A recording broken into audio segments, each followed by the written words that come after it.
Thank you very much. We've got a great panel today. My name is Jerry George. I'm a professor of innovation and entrepreneurship. I want us to, whenever we make presentations, we try to talk about motherhood and amplify everything that is possible. I'd like to start thinking more practically about what is happening at the ground level in terms of ways the companies are thinking about sustainable innovations. So if you've got a 1.0 model, how do you make it a 2.0 model? And how are companies thinking about moving from the first step to the next step? Because many of the innovations that you're talking about seem to be at a much higher level, even though they are great examples. Perhaps where you can start off in that conversation to say at a practical level, are we doing enough? What are the things that companies should be thinking about in this space?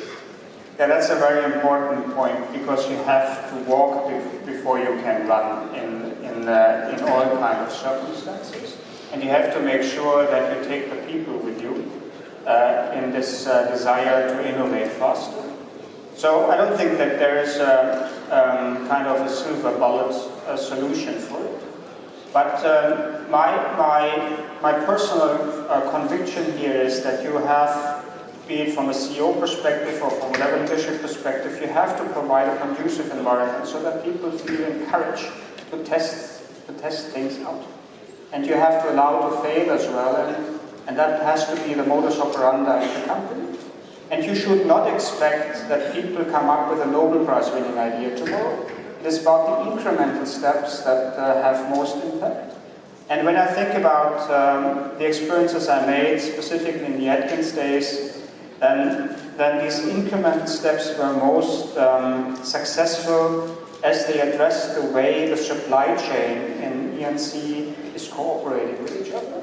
That has to do with attitude on the one hand side, but it has to do with the baby steps in implementing and applying kind of what we learned about BIM, and just making it better the next project. And even an incremental improvement can have a large effect, also the motivation for people to actually embrace the innovation and do it. Thank you very much. Very helpful. Lisa, would you add to that? I agree wholeheartedly. There's a lot of jargon out there right now, and we all use acronyms and spin these things off so quickly. And it is about the deep-rooted sense of developing innovation.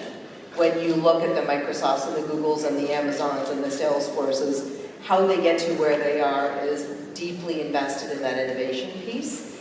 And I would say with the membership in World GBC, the country GBCs, the great part is the members that are part of that. And we recently have Google actually joining our corporate advisory board, and we have 15 amazing global companies on that board, and they share their innovation stories. So we are able to use the network as well, and then test them out and partner together. I would say in my day job at B+H, we have a program called the Catalyst Program, where people with an organization apply, and we have 4 winners this year, and they actually get together, and they were this year focused on looking at sustaining future cities.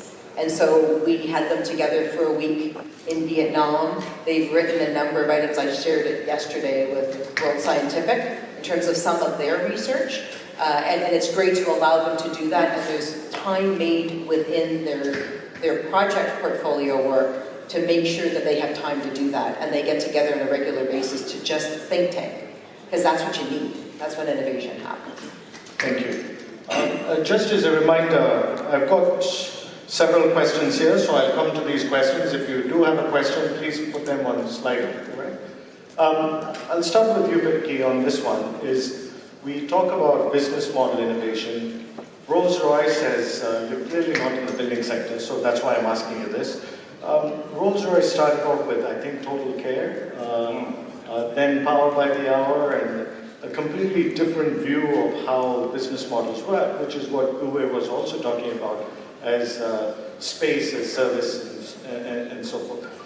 Where do you think, what have you learned from that, and where do you think, or what are the principles we can apply to the built environment? Sure, thank you. And just put it into context. Well, 25 years ago, we made a decision And that decision was, it is not about selling an engine and then looking after the engine under time and material. Because if you do that, what happens is you take the engine out and you deliver to our customers who are absolutely delighted, and then as a company, we then wait for the phone call that something's not working because then we can make some money. That was just misaligned. And what we did end up doing was we ended up aligning our incentive. What is it that our customer wants and what is that we can deliver? And it's about availability. So we don't just make money from selling engines, we make money for as long as the engine is available. So that's where the concept of power by the hour comes out. So that served us really well over the last 25 years, and the enablers there was data. We started collecting data from our engines 2 decades ago, so that we could then do predictive rather than reactive maintenance. So we could then send the right service engineer with the right part, the right tool at the right place at the right time, because we wanted to minimize the downtime of availability and increase the availability for our customers. If I move that model now today, availability has such a different sense. We have a huge inventory, 18,000 parts that need to come in with one engine going out. So I need to make sure my operational facilities are as available as well. And now the contractual conversation that we have, it's much more about not just buying an equipment and sort of we'll call you when things go wrong. We're learning ourselves. And we're actually engaging our suppliers to engage in a slightly different conversation, is to say, availability of the equipment and the tooling and the processes that we have there is now your responsibility, and we'll have a different terms of contractual terms. So it's about really aligning the agenda between yourselves and your supply chain, or yourselves and your customers, and serving it on that purpose. Would you like to add something to that? Thank you very much. I know we had the Minister talking earlier today about the importance of the policy environment, and there were examples, for example, the Green Project and so forth. At SMU, the university that I work in, we were experimenting with sort of a project, a building project, where we construct a building with massively engineered timber, where we are placing materials and making it into a showcase project. And I'm not sure if my colleague Sundar is here. I call him Bob the Builder, but he's really head of campus development and so forth. Oh, Sundar.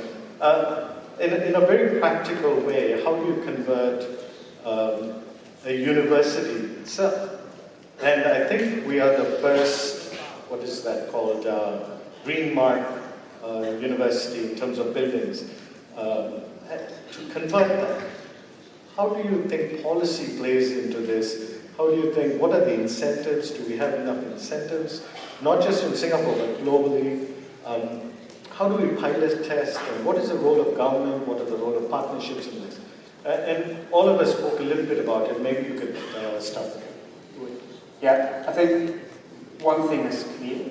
This transition to a more sustainable environment does not happen without regulatory reforms.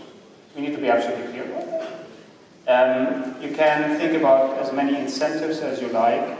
There is regulatory power that helps this transition to be fast. I'll give you another example.